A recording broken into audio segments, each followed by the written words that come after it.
중학생 시절에 처음으로 이제 운동화 브랜드를 좀 알게 됐습니다. 그런데 목회하시는 부모님께 뭘 요구하기는 쉽지 않은 거죠. 근데 어머님이 이제 아시고 이제 중학교 올라갔으니 운동화는 아니고 그 학교 안에서 신는 이제 실내화를 이제 좋은 걸 사주시고 이걸 신으라 하셨습니다. 너무 기분이 좋아서 이걸 첫 번째 쉬는 시간부터 아는 친구들 옆반 윗반 가서 만나서 자랑을 한 거죠. 근데 첫 그 쉬는 시간부터 굉장한 망신을 당했습니다. 어떤 친구가 가만히 보라고 알려줬죠. 퓨마가 아니라 퓨메였어요.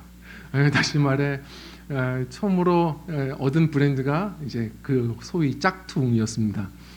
그러면서 제가 느낀 것은 이 브랜드는 나름의 메이커는 또 나름의 가짜들도 많은 거구나. 우리나라 국내 기업 브랜드 가치가 많이 올라가면서요. 이제 얼마 전 신문 기사 보니까 한 해에 이 국내 브랜드 가짜 카피한 생산량이 세계에서요 한 11조 원 정도가 된답니다. 이제는 우리 국내 기업들이 또 고스란히 많은 피해를 얻게 되었죠.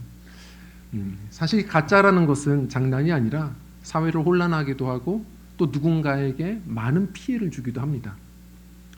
그런데 가장 큰 문제는 사실 물건보다 가짜 인생도 있다는 걸 우리는 생각해 봐야 됩니다. 제가 예전에 이제 그것이 알고 싶다 이제 프로를 보다가 좀 많이 놀랐어요. 한 사람에 대한 한 대학생에 대한 제보가 전국구로 이제 오게 된 것이죠. 이제 방송팀에서 추적을 했습니다. 얼마나 성실한지 이 수도권 서울에서만이 아니라 전국 48개 대학에서 똑같은 인물이 도플갱어처럼 활동을 한다는 겁니다. 너무 무섭고 신기하고 해서 추적을 해봤죠. 그랬더니 정말 똑같이 생긴 친구가 많은 대학을 다니면서 거기서 활동을 하는데 얼마나 성실해요? 신입생 오리엔테이션, MT 다 가고요. 동아리 활동도 다 하는 겁니다. 선후배 관계를 맺고 식사를 사달라고 요청도 하고 친구들에게 회비를 또한 빌리기도 하고 잠을 또 숙식을 그렇게 제공받기도 하고 그러다가 또 잠적을 합니다. 이 친구 뭐지? 가난해서 그런가? 아니면 어떤 물질 사기범인가? 생각을 하고 추적을 했는데 더 놀랬죠. 그 가정은 나름의 굉장히 부유한 가정. 아버님이 유명한 교수님이시고 그리고 누님들이 다 명문대학 출신입니다. 근데 왜 일을 했는가? 나중에 알고 보니까 이 친구도 그러고 싶었는데 그런 명문 대열에 들어가지 못하는 자신의 모습을 받아들일 수 없어서 너무 슬퍼서 처음에는 이 학벌 컴플렉스 때문에 시달리다가 한두 번 오랜만에 만난 사람들에게 거짓말로 명문대학생으로 소개를 한 겁니다. 그랬더니 보상이 있었죠. 대우해주고 나름 좋아라 해주고 그게 너무 기쁘니까 어느 순간부터 이제 거짓이 밥 먹듯 삶이 되었고 나중에는 자기가 만든 이 가짜 정체성을 자기가 믿으면서 그렇게 살아가기 시작하는 리플리 증후군 환자가 되었다는 겁니다. 제가 이 방송을 통해서 이제 하나를 고민하게 된 것은 누구만의 얘기가 아니라 오늘날 한국 교회에 또 큰 문제가 되는 건 이 영적 리플리들이 많은 건 아닌가 또 생각을 해봅니다. 한국교회 성도의 수가 적은 게 아닙니다. 오늘날 우리의 이 현주소 세상이 걱정하는 교회의 모습을 보면 그럴싸한 가짜가 너무 많은 것은 아닌가 또 생각해 보게 되죠. 이 부담스러운 질문은 누구에게만 해당하는 게 아니라 저 스스로에게도 항상 되묻는 그러한 자문입니다. 이것은 오래전서부터 이러한 고백들은 많이 있어 왔습니다. 예를 들어서 감리교 창시자죠. 요한 웨슬레가 당시 18세기에 그 영국의 성도들을 보면서 했던 말이 있습니다. 유명한 말이죠. 오늘날 그리스도인들은 유사 그리스도인이 너무 많다. 정확히 말하면 almost Christian이라고 했어요. 거의 그리스도인이 많다. 한번 생각해 보세요. 거의 그리스도인은 그리스도인입니까? 아닙니까? 예를 들어서 나 이번에 거의 대학 합격했어. 이거 합격한 겁니까? 아닙니까? 아니죠. 나 이번에 거의 죽을 뻔했잖아. 죽은 겁니까? 안 죽은 거죠. 거의 그리스도인 같아 보이지만 아닐 수 있음을 우리가 봐야 합니다. 이 질문은 계속 우리 스스로 도전해야 됩니다. 거룩이라는 말은 구별됐다라는 말의 뜻도 있지만 그 안에는 100%라는 뜻도 있습니다. 부담스러워도 우리는 이 질문을 향해서 가는 것이 신앙의 길입니다. 오늘 본문 말씀을 보면 이제 바울이 벌써 3차 전도 여행이 시작이 되죠. 자, 2차 전도 여행과 루트는 보시면 거의 비슷합니다. 자, 그런데 이렇게 돌던 2차 전도 여행 마치고 오는 길에 저 소아시아의 무역 중심지 에베소를 잠시 들리거든요. 거기서 복음 전하다가 제자들이 나오는데 그들에게 약속하죠. 걱정하지 말고 내가 곧 다시 올 거다. 걱정하지 말아라. 금세 올 거야. 이렇게 이야기를 했는데 3차 전도여행 하자마자 그 약속을 지켜서 곧바로 에베소로 달리죠. 그 에베소로 가서 이 제자들과 생각보다 긴 시간 2년 넘게 그곳에 머물러서 복음을 계속 나눴습니다. 어떻게 그럴 수가 있었죠? 성경 보신 분들은 알겠지만 오늘 본문 말씀 두란노 서원에서 복음을 전해요. 이 두란노는 사람 이름이고요. 서원이라고 하는 건 이렇게 철학 강연을 하던 뭐 그런 장소입니다. 그런 빈 공간인데 평소에는 사람들이 배우러 오겠지만 특히나 이 더운 나라는 뭘 하죠? 낮잠 문화가 있습니다. 시에스타라고 있는데 사람들이 그 낮잠 자는 그 점심시간에 잠을 자지 않고 모여서 성실하게 일하던 분들이 잠을 깨고 와서 그 더운 날에 복음을 서로 나누는 공동체를 이뤘습니다. 어떤 분들은 이럴 겁니다. 아니 지금 전도여행 바빠 죽겠는데 2년 동안 체류하는 건 비효율적이지 않냐고. 우리가 여기서 배워야 됩니다. 바울 사도가 다가오는 사람들에게 복음을 계속 나눴을 뿐인데 이 2년이라는 세월이 어떻게 역사가 되느냐? 에베소의 복음을 들었던 사람들이 이 제자들이 또 서로의 고향으로 돌아가서 교회를 세우죠. 요한계시록에 보면 그래서 소아시아 7교회 이런 교회들이 막 생성된 겁니다. 기억하셔야 됩니다. 하나님의 사역은 복음은 사람이 일하는 것보다 말씀 스스로가 일하는 게 훨씬 더 빠르고 훨씬 더 강력합니다. 많은 분들은 내가 가야만 이 일이 이루어지지 그렇지 않습니다. 성령이 가라 하면 가는 것이고 서라 하면 서는 것입니다. 우리가 그 자리에서 항상 해야 되는 것은 듣든지 아니 듣든지 복음은 나누는 겁니다. 결국 그러다 보면 내가 아니요 말씀이 하나님이 정해주신 시간에 하나님이 주신 방법으로 놀랍게 열매를 거둔다는 것을 기억하셔야 됩니다. 또 케냐 선교가 이제 시작되는데 복음은 그냥 전하는 겁니다. 하다 보면 하나님이 하나님의 방법으로 반드시 열매를 거두신다는 거예요. 하나님이 이렇게 지지를 해주시는데 이 에베소에서요 놀라운 부흥이 일어나요. 특히나 이 지역은 이 무당들 그리고 우상 숭배자들 점장이들이 너무 많았습니다. 그래서 하나님께서 어떻게 지원하시냐면 그들이 너무나도 껌뻑 죽는 신비로운 현상, 바울 사도가 복음 전하는 자리에 병자들이 치유되는 일들이 많이 일어났습니다. 자, 이걸 보고 너무 놀래서 많은 사람들, 마술사들도 돌아와서 예수 믿고 하는 일들이 벌어졌는데, 자, 진짜가 있다면 가짜도 있습니다. 교회 안에도 알곡도 있고 가라지도 있는 겁니다. 자, 그런데 어떻게 되느냐? 그 안에는 그저 바울 사도가 하는 그 종교 행위를 보고 그대로 멘트를 따라서 장사하고 싶은 마술사들도 많이 들어왔어요. 특히 오늘 본문 말씀 보면 유대의 제사장 스게와라고 하는데 제가 보기엔 자칭 제사장입니다. 제가 보기엔 종교 사기범이에요. 그 아들들이 바울이 하는 모습을 그대로 보고 멘트를 외우다가 거리에 나가서 악귀 들린, 귀신 들린 사람에게 딱 맞서서 사람들 구경할 때 큰 소리로 외치기 시작하죠. 바울을 통해 전해 들은 예수를 의지하며 명하노니 귀신은 떠나가라. 이렇게 말해요. 그랬더니 이 악귀 들린 자가, 이 귀신이, 마귀가 오히려 업신여기면서 힘으로 그 모두를 다 제압해버리고 그 몸에 올라타서 공개적으로 망신을 줍니다. 뭐라고 하냐면 내가 바울도 알고 예수도 알거니와 너는 누구냐? 자, 이 질문이 우리에게 오늘도 던져지는 겁니다. 우리는 누굽니까? 우리 이 질문 앞에 서야 합니다.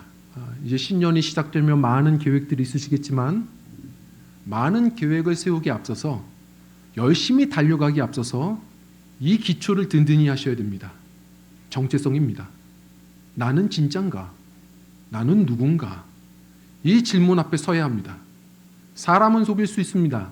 그러나 영적인 존재는 속일 수 없습니다. 하나님은 그를 보고 가슴 아파하실 뿐만 아니라 사탄은 오히려 업신여기고 그래서 때를 따라 우리는 작은 문제 앞에도 영적인 문제 앞에 때로는 무릎 꿇을 때도 많은 겁니다. 이 한 해 그 무엇보다도 진짜 그리스도인, 부담스럽죠. 이 질문이 참 쉽지 않습니다. 그러나 이 진짜 그리스도인의 기준을 붙들고 몸부림치는 이 시간들이 되셔서 우리 하나님께는 영광이요 많은 순간순간마다 바울과 같이 우리에게 맡겨주신 소명들을 넉넉히 이루어내시는 승리하는 이 한 해 복된 이 신앙의 여정이 되시기를 간절히 축원드립니다.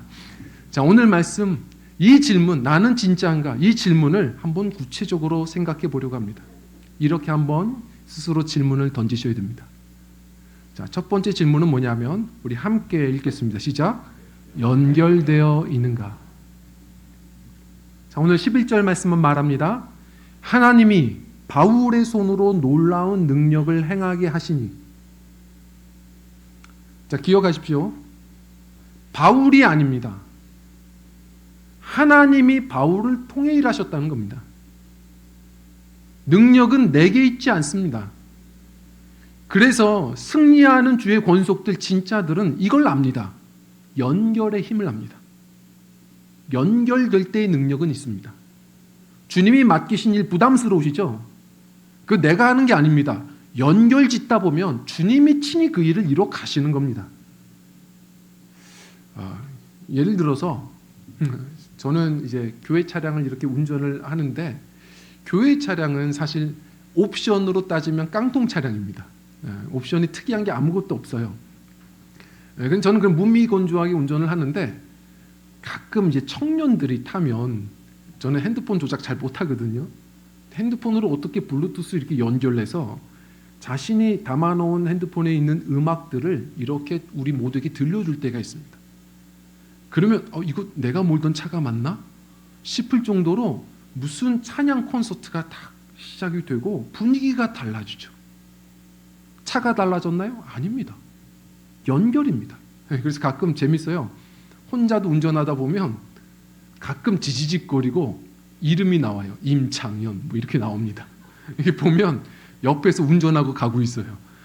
연결이란 게 되게 무섭더라고요. 연결하다 보면 생각할 수 없는 세계가 열려지게도 됩니다. 예를 들어서 자석도 종류가 있습니다. 막대자석, 영구자석이죠. 스스로 힘이 있어요. 자, 그런데 전자석도 있습니다. 스스로 힘이 없어요. 근데 막대자석은 아무리 커도요, 물론 잘 달라붙어요. 못, 무슨 압정 다 달라붙습니다. 힘센 어떤 그런 자석들은 뭐 망치도 들어 올릴 겁니다. 근데 중요한 건 거기까지입니다. 전자석은요, 포항제철 전자석 크레인 보십시오. 놀랍습니다. 평소에는 힘이 아무것도 없습니다. 그런데 일단 한번 전기가 연결되잖아요. 그러면 몇 킬로그램이 아닙니다. 수십 톤을 끌어올립니다. 그런데 또 전기를 끊어내면 아무런 힘이 없습니다. 우리 믿음의 사람들, 바울 사도가 우리에게 끊임없이 도전하는 내용이 있습니다. 이 보배를 우리 질그릇 안에 두신 이유는 능력의 힘이 큰 것이 우리에게 있지 아니하고 아버지께 있음을 알게 하려 하십니다. 이미 우리 안에 주님이 계시거든요. 문제는 그 주님과 계속 연결짓는 싸움을 하셔야 됩니다. 제가 요즘에 흥미로운 건 한참 지난 영화가 요즘에 다시 회자됩니다. 그 일본의 영화 중에 러브레터이죠. 저는 일본 영화를 사실 잘 몰라요. 그런데 러브레터가 워낙에 그 당시에 인기가 있어서 보다가 지금까지도 그 내용들이 조금 이렇게 기억이 납니다. 감동이 있어요. 이 영화가 회자되는 이유는 이 나카야마 미오라는 이 여주인공이 얼마 전에 세상을 떠났어요. 그래서 다시 재방영을 한다 뭐 여러 얘기가 있습니다. 근데 이 내용은 대부분 아실 거예요. 오겐키 데스까? 뭐 이건 다 아시죠. 근데 왜 그런 내용들이 있었느냐 한번 생각해 보세요. 나름 감동스러운 스토리가 있습니다. 이 히로코라고 하는 이 극 중의 역할이었죠. 이 여인이 사랑하는 남자친구가 있었습니다. 근데 그 사랑하는 남자친구가 갑자기 세상을 떠나죠. 너무 그립고 괴로워서 이게 한번 절단 나니까 갑자기 단절되니까 이 여인이 살아갈 의미를 놓칩니다. 점점 초췌해지게 되고 산주검이 되기 시작하는데 이 여인이 그 남자친구가 너무 그리워서 뭘 하냐면 옛 남자친구 주소에 그 남자친구에게 편지를 씁니다. 그냥 썼어요. 살기 위해서 그냥 한번 써봤는데 삶의 변화가 없죠. 놀라운 건 그 편지에 답장이 오는 겁니다. 어떻게 그럴 수 있지? 우리는 이유를 알죠. 나중에 보니까 그 편지를 받은 분이 동명이인의 사람이에요. 그러면서 그냥 썼다가 나중에는 내용을 알고 교감을 하게 되죠. 이 주인공은 순간순간 생각하죠. 죽은 사람이 살아올 일은 없어요. 그렇지만 절단난 게 다시 연결된 느낌을 갖습니다. 이제 신기한 건 편지를 쓰고 답장을 얻고 편지를 쓰고 이제는 답장을 기대하고 그러다 보니 어느 순간 여인이 변했습니다. 살아갈 의욕이 일어나기 시작하고 얼굴에 화색이 돋고 생명력이 넘치기 시작하죠. 히브리서 7장 25절은 이야기합니다. 그를 인하여 아버지께로 나아가는 자들을 주님이 친히 구원하신다. 이는 그가 항상 살아계셔서 그들을 위하여 간구하심이니라. 항상 살아계신 분이 계십니다. 성도님들, 기도는 능력이 있습니다. 믿음의 사람들은 기억해야 됩니다. 진짜냐 아니냐 어디서 판가름 되냐면 하루하루 먼저 기도의 시간을 확보하시느냐가 중요합니다. 연결되셔야 됩니다. 그럴 때의 삶은, 우리 인생은 쉽지 않지만 하나님의 나라 기쁨을 빼앗기지 않습니다. 주님은 말씀하시는 분이고 대답하시는 분입니다. 불러도 대답 없는 저런 돌과 나무와 같은 우상이 아닙니다. 사신 분이요, 우리를 공감하시는, 체휼하시는 분이며 우리에게 응답하시는 분입니다. 그분과 연결짓는 삶은 기쁨을 빼앗기지 않는 사람들이요, 그 삶 속에서 주님이 맡기신 일들을 또한 넉넉히 감당하는 인생들입니다. 우리가 무언가 열심히 어떤 사역을 감당하는 것보다도 중요한 것은 오늘 내가 진짜라면 살아계신 주님과 연결짓는 싸움을 하는 겁니다.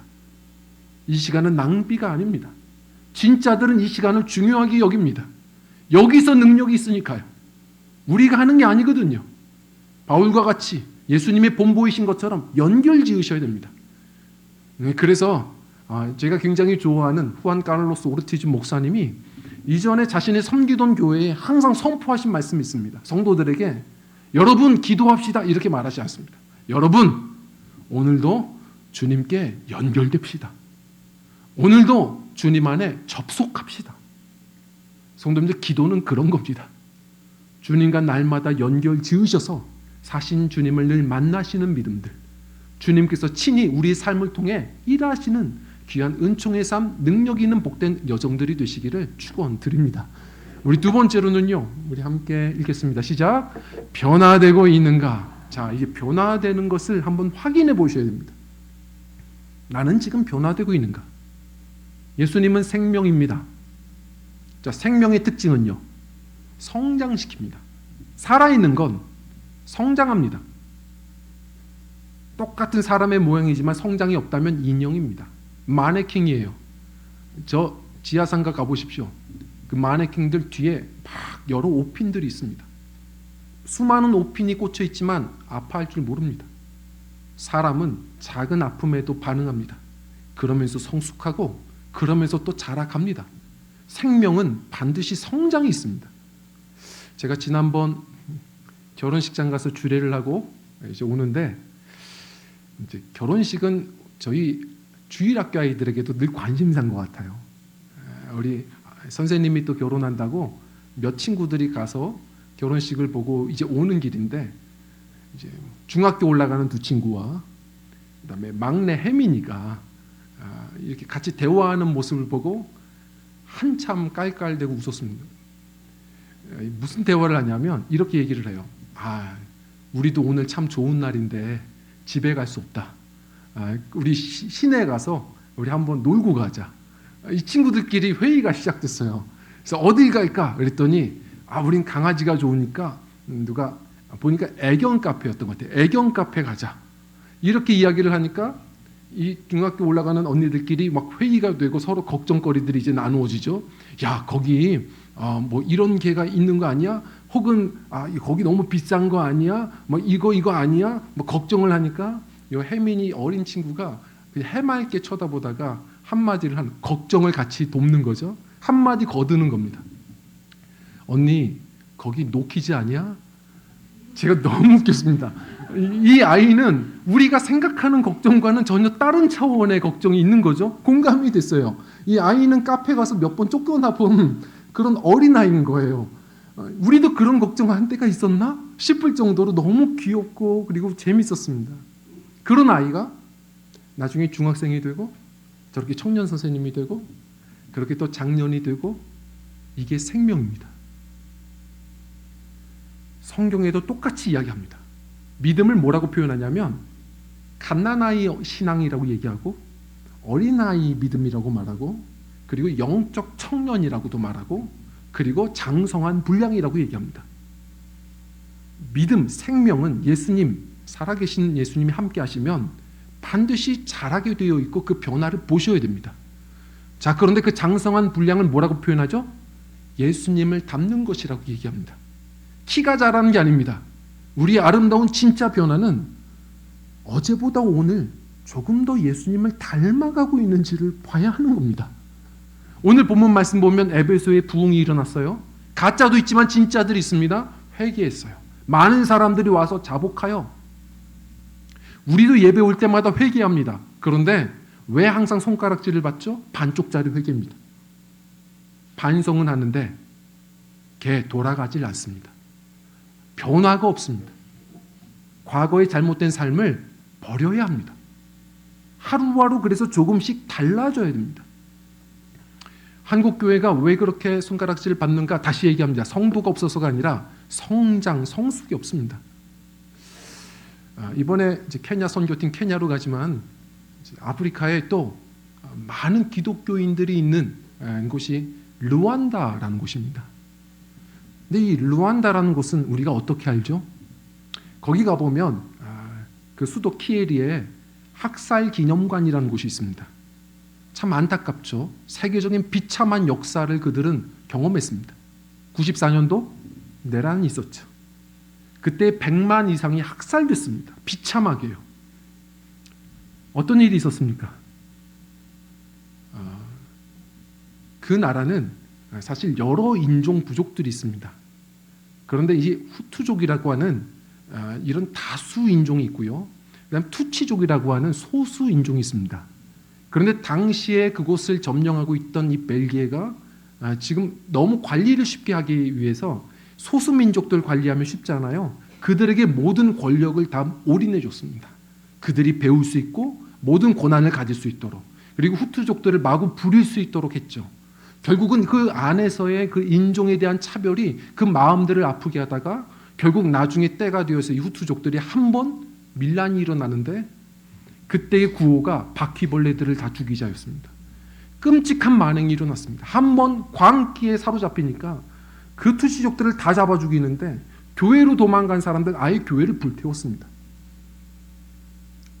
자, 묻겠습니다. 그들은 어떤 사람들이었나요? 그 만행을 일으킨 사람들은 어떤 이교도 집단들이었나요? 아닙니다. 죄송하지만 르완다는 가톨릭 그리고 개신교, 기독교 인구가 94%입니다. 대부분 크리스천이었습니다. 지금도 그 학살된 그 기념관에 가보면 그 영상에서 소개하며 나오는 생존자의 그 고백들이 이렇게 늘 방영이 됩니다. 생존자가 이렇게 이야기한다고 말하죠. 그 당시 90%는 악마였고 5%는 구경했고 5%는 선했습니다. 무슨 얘기냐면 그래도 그 가운데 5%는 같은 후투족이었지만 그 광기에 사로잡힌 이들을 말리고 도망가는 투치족들을 숨겨주다가 같이 죽임을 당한 사람들이 5%였습니다. 그 안에도 진짜는 있었습니다. 5%입니다. 평소에는 잘 모릅니다. 우리 삶의 고난의 현장 속에서 그 모습들이 때로는 낱낱이 드러날 때가 있습니다. 스스로 점검해야 되고 특히나 삶의 고난 가운데 우리 스스로를 진단해 봐야 됩니다. 나는 진짠가? 부담스러우시죠? 나는 아직도 예수님을 닮기엔 너무 먼데요. 그걸 묻는 게 아닙니다. 오늘을 묻는 겁니다. 진짜는 오늘도 주님과 연결됩니다. 그래서 느린 것 같지만 어제보다 오늘, 오늘보다 내일 조금씩이라도 예수님을 닮아가는 겁니다. 반성만이 아닙니다. 삶의 변화가 조금씩 일어나는 겁니다. 그걸 보셔야 됩니다. 로마서에 보면 이런 이야기를 합니다. 너희가 마음을 새롭게 함으로 변화를 받아. 마음이 새로워져야 되죠. 그런데 그 앞서 뭐라고 말하죠? 너희 몸을 산제물로 산제사로 드려라. 마음만이 아닙니다. 진정한 회개는 우리의 삶의 변화가 일어나야 됩니다. 주를 위하여 우리가 헌신하고 희생한 것들이 무엇이 있는지를 항상 점검해야 됩니다. 알고 보면 한국 교회도 5%인지도 모르겠습니다. 오늘 성경 말씀에 보면 19절에 이런 이야기가 나옵니다. 같이 한번 읽어볼까요? 시작.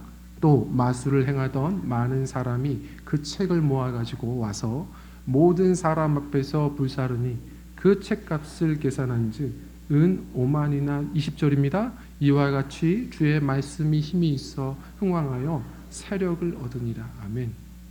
이 에베소의 사람들, 이 진짜들은 그저 반성만 하지 않았습니다. 자복하여서 각자 집으로 돌아가 숨겨있던 마술책들을 다 끄집어내는데 그게 은 5만, 오늘날로 따지면 한 시가 50억에서 70억 정도 계산되거든요. 수많은 책들을 가지고 모아서 공개적으로 불을 태웁니다. 어제까지 사람을 속이는 책을 다 버리고 이제는 진리의 책을 붙들겠다는 겁니다. 이 작은 변화는 위대한 변화가 되었습니다. 위대한 에베소 교회가 탄생하는 일들이 되었거든요. 이 순간을 통하여 하나님의 말씀이 힘이 있어서 흥왕하여 세력을 얻게 되었습니다. 우리는 어떻습니까? 성경은 그런 이야기입니다. 광야에서 이스라엘 백성들은 하나님을 경외하겠다고 금송아지상을 다시 불로 태워서 가루로 만들어 시냇가에 뿌렸습니다. 그리고 따랐습니다. 삭개오는 예수님 따르겠다고 부정으로 축제한 재물들을 가난한 사람들 위하여 나누고 내려놓고 주를 따랐습니다. 바울 사도는 지식인인데 불구하고 예수 그리스도를 알기 위해서 그 전에 있었던 세상의 지식을 배설물로 여겼다 말하며 주님을 따르며 살았습니다. 지금도 저 아미시 공동체는 초대교회와 같은 공동체를 이루고 싶다고 전기, 세상 문화들을 단절하고 그들은 불편한 삶을 살아냅니다. 지금 일본의 바라바손 교회는요, 야쿠자 출신들이죠. 새끼손가락 하나씩 다 자르고 다니면서 내 손가락 보여줘 가면서 이제 조직에서 나와 예수 그리스도를 전하며 살아갑니다. 우리는 주를 위하여 무엇을 포기하며 삽니다. 자기를 부인하며 십자가를 져야 되는데 누구 하나 자기를 부인하지 않습니다. 어제까지 잘못했다는 것이 있다면 그 잘못을 내려놔야 되는데 우리는 내려놓지 않고 늘 회전목마신앙 반성하고 또 죄짓고 반성하고 또 죄지으며 살아갑니다. 물론 쉽지 않을 겁니다. 그러나 진짜는 몸부림칩니다. 정말 그리스도와 연결된 사람들은 오늘도 주님이 주시는 힘과 능력 가지고 주님과 친밀히 사귀며 조금씩 주님을 닮아가는 신앙의 여정을 살아냅니다. 그 변화가 우리에게 있었으면 좋겠습니다. 말씀을 정리합니다. 춘원 이강수 씨가 이 재미있는 이야기를 던진 적이 있었죠. 한번 읽어볼까요? 시작. 결혼이 뭔지 알기도 전에 시집을 가고, 어머니가 뭔지 알기도 전에 아이를 낳고, 인생이 뭔지 알기도 전에 죽음을 맞이한다. 우리가 그런 삶 아닙니까? 그런데 이 말이 우리에게도 해당되는 것 같습니다. 예수님을 제대로 알기도 전에 우리는 생을 마감하고 있는지도 모르겠습니다. 오늘 이 악귀 들린 자가 이렇게 말합니다. 내가 예수도 알거니와 너는 누구냐? 여기서 안다는 말은 사실 속이는 말이고 도전입니다. 이 말은 그냥 머리로 하는 게 아니라 친밀히 사귀는 겁니다. 성도님들, 우리가 그렇게 예수님을 사귀며 사나요? 진짜 가짜는 다시 말해 주님과의 사귐을 우선으로 여기며 사는 분들입니다. 내가 어떤 능력으로 주의 사명 감당합니까? 주님과 연결되다 보면 주님께서 친히 일하실 겁니다. 내가 언제 예수님을 닮아갑니까? 주님과 연결되어 살다 보면 조금씩 그분을 닮아가게 되어 있습니다. 언젠가 제가 신학생 시절에 좀 놀랬습니다. 개신교 수도사님을 한번 학교에서 만났어요. 이분이 저희 수업 시간에 오셔서 자신의 삶의 이야기 간증하시고 얘기하시죠. 많은 것을, 세상의 것들을 다 포기하고 수도원에서 그렇게 살아가시는, 개신교도 수도원이 있더라고요. 참 본이 되고 멋있고, 그러면서도 부담되고. 이분에게 나중에 끝나고 나서 질문을 던졌습니다. 어떻게 그렇게 사십니까? 소명은 다 다르죠. 아니, 어떻게 그렇게 많은 헌신을 하고 그러면서도 그렇게 온화하시고 밝은 표정을 지으십니까? 제가요 젊은 시절에 하나님 앞에 기도하는데 그런 소명을 제게 주셨고요. 그리고 이렇게 사역하고 있습니다. 아니요, 그런 질문이 아니라 소명은 다 다르겠지만 어떻게 그렇게 힘들게 사시면서도 어떻게 그렇게 행복해 하십니까? 그제서야 이 질문의 뜻을 아신 이분이 저를 애매하게 쳐다보시더니 하신 하나의 질문이 있습니다. 당신은 진짜 그리스도인입니까? 진짜입니까? 진짜라면 그게 마땅하다는 겁니다. 그 은혜를 아는 사람들이라면, 그 예수님과 동행하는 삶이라면 그것이 행복하고 넉넉하고 그것이 기쁨이라는 것이죠. 이 질문 앞에 우리가 이 신년 먼저 출발할 때 이 질문 앞에 섰으면 좋겠습니다. 부담스럽지만 이 질문이 우리의 모든 인생의 여정에 기초가 된다는 것을 기억해야 합니다. 나는 진짠가? 흉내내는 것으로는 능력이 없습니다. 흉내내는 것으로는 아무런 변화를 기대할 수 없습니다. 단 하나, 하루하루 예수님과의 친밀한 교제 시간을 늘 확보하셔서 우리 그 주님이 성도님들을 통해서 놀랍게 일하시는 능력의 삶을 살아가시기를, 그 주님과 함께 살아가셔서 우리 주님을 하루하루 닮아가는 믿음들 되시기를, 우리는 성경으로 예수를 알지만 그리스도를 통해 예수를 아는 수많은 사람들에게 발 달린 전도질로 승리하며 살아내시는 믿음들 되시기를, 그러한 복된 새해요 우리 남은 여정 되시기를 주의 이름으로 간절히 축원드립니다. 우리 함께 찬양하고 기도하는 시간 갖겠습니다.